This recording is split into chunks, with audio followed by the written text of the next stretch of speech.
क्या पहाड़, क्या मैदान, कुदरत ने जमकर कहर बरपाया है। कहीं बादल फटने से सड़कों पर मलबा बिछ गया है, तो कहीं बारिश ने शहरों को जलमग्न कर दिया। उत्तराखंड और हिमाचल में भारी बारिश, भूस्खलन और बादल फटने से पुल टूटे हैं, घर ढहे हैं और फसलें तबाह हो चुकी हैं। कश्मीर के गुरेज और रियासी में जमीन धंसने लगी है, हालात बिगड़े हुए हैं। हिमाचल प्रदेश पर मौसम की मार से हाहाकार मचा हुआ है। इस बार लग रहा है कि बादलों ने तबाही मचाने का प्रण ले लिया है। कहीं बेहिसाब बरसात है, कहीं बाढ़ की मार है, कहीं जमीन खिसक रही है, कहीं चट्टानें चटक रही हैं, कहीं पहाड़ ढह रहे हैं। चंबा के भरमौर में मणिमहेश से दिल दहला देने वाले वीडियो सामने आए हैं, जिसमें उफनते नाले से रस्सी के सहारे लोग पार हो रहे हैं। मणिमहेश यात्रा को सस्पेंड कर दिया गया और हजारों श्रद्धालु फंसे हुए हैं। प्रशासन लोगों को सुरक्षित स्थानों पर पहुंचाने की कोशिश कर रहा है। चंबा के तिस्सा रोड पर अचानक लैंडस्लाइड हुआ,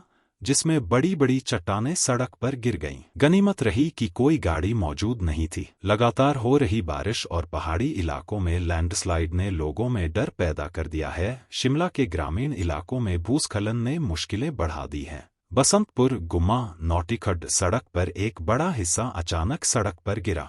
गनीमत रही कि इस हादसे में कोई जानमाल का नुकसान नहीं हुआ, लेकिन सड़क पूरी तरह बंद हो गई। प्रशासन मलबा हटाने में जुटा है।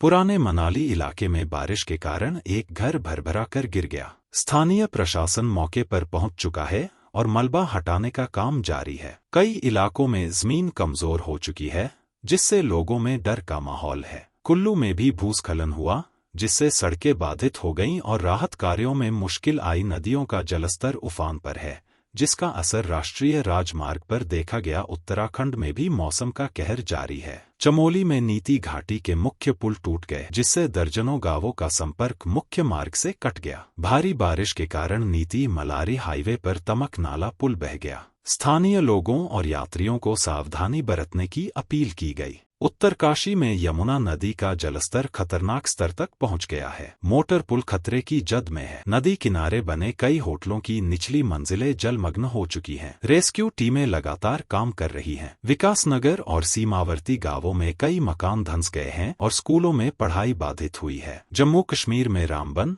उधमपुर और जम्मू में बादल फटने और भारी बारिश के कारण बाढ़ और भूस्खलन की तस्वीरें सामने आई हैं। रामबन में लैंडस्लाइड के बाद हाईवे टूट गया और आवाजाही ठप हो गई। कटरा में भी बाढ़ के कारण कई घरों और दुकानों में पानी घुस गया। पंजाब में बारिश आसमानी आफत बनकर बरस रही है। राज्य के 9 जिलों में लगभग 1000 से अधिक गांव बाढ़ के कगार पर हैं। पंजाब के किसान, जो पूरे देश का पेट भरने की क्षमता रखते हैं, इस बार सैलाब के आगे बेबस नजर आ रहे हैं। राज्य में करीब 3 लाख एकड़ खेती वाली जमीन पर पानी भर चुका है। सिर्फ फसलें ही नहीं, किसानों की किस्मत भी भारी नुकसान झेल रही है। बाढ़ प्रभावित इलाकों में कई गुरुद्वारे लोगों को शरण दे रहे हैं और हजारों लोगों के लिए रोजाना खाना तैयार किया जा रहा है, ताकि किसी बाढ़ पीड़ित को भूखा न सोना पड़े। अमृतसर, गुरदासपुर, पठानकोट और फिरोजपुर में लगातार बारिश ने जनजीवन अस्तव्यस्त कर दिया है। अमृतसर के अजनाला इलाके में कई घरों में पानी घुस गया,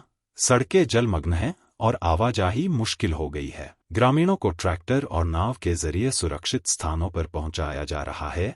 गुरदासपुर के डेरा बाबा नानक में 40 से ज्यादा गांव बाढ़ से प्रभावित हैं। सतलुज, रावी और व्यास नदियों के उफान ने कई महिलाओं और बच्चों के जीवन को खतरे में डाल दिया है। बाढ़ से प्रभावित इलाकों में गुरुद्वारों में भोजन तैयार कर पीड़ितों तक पहुंचाया जा रहा है। फिरोजपुर में मूसलाधार बारिश और बाढ़ के कारण हालात बेकाबू हो गए हैं। 100 से अधिक गांवों में सतलुज और रावी नदी के उफान के चलते हजारों लोग बेबस हैं।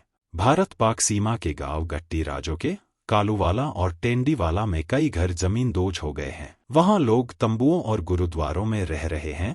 बाढ़ के बीच एयरफोर्स और सेना के जवान देवदूत बनकर पहुंचे। मी-17 हेलीकॉप्टर और एनडीआरएफ की टीमों ने रावी नदी के किनारे फंसे लोगों का रेस्क्यू किया। सेना, बीएसएफ और स्थानीय प्रशासन राहत कार्यों में जुटे हैं। पूर्व सरपंच बलबीर सिंह के अनुसार कुछ लोग राहत शिविरों तक पहुंचे, लेकिन सुविधा न मिलने के कारण वापस लौट गए। लोगों ने सरकार से मुआवजा और पुनर्वास की मांग की है। इस बाढ़ में न सिर्फ इंसानों बल्कि पशुओं की हालत भी खराब है। कई गांवों में पशुओं के लिए चारा उपलब्ध नहीं है। मौसम विभाग ने चेताया है कि बाढ़ और बारिश का खतरा अभी टला नहीं है। राज्य के लोग सावधानी बरतें और प्रशासन की हिदायतों का पालन करें। मैदानी राज्यों में भी हालात गंभीर हैं। बिहार के कई जिलों में बाढ़ के पानी ने जनजीवन अस्त-व्यस्त कर दिया है। मुंगेर और बेगूसराय में तालाब जैसी स्थितियां बन गई हैं। ग्रामीणों को ट्रैक्टर के जरिए मदद दी जा रही है। गुजरात के साबरकांठा और पंचमहल में भी भारी बारिश के कारण घर और सड़कें जलमग्न हैं। कई वाहन बह गए हैं और लोगों को बचाव के लिए रेस्क्यू करना पड़ा। राजस्थान के टोंक में मासी नदी पर बने डंपर तेज बहाव में पलट गए, जिससे जान का जोखिम बढ़ गया। प्रशासन की चेतावनियों के बावजूद लोग जोखिम में जा रहे हैं। कुल मिलाकर मौसम ने इस बार न पहाड़ों को बख्शा, न मैदानों को डोट। बादल सब जगह जमकर बरस रहे हैं और बर्बादी की तस्वीरें पेश कर रहे हैं।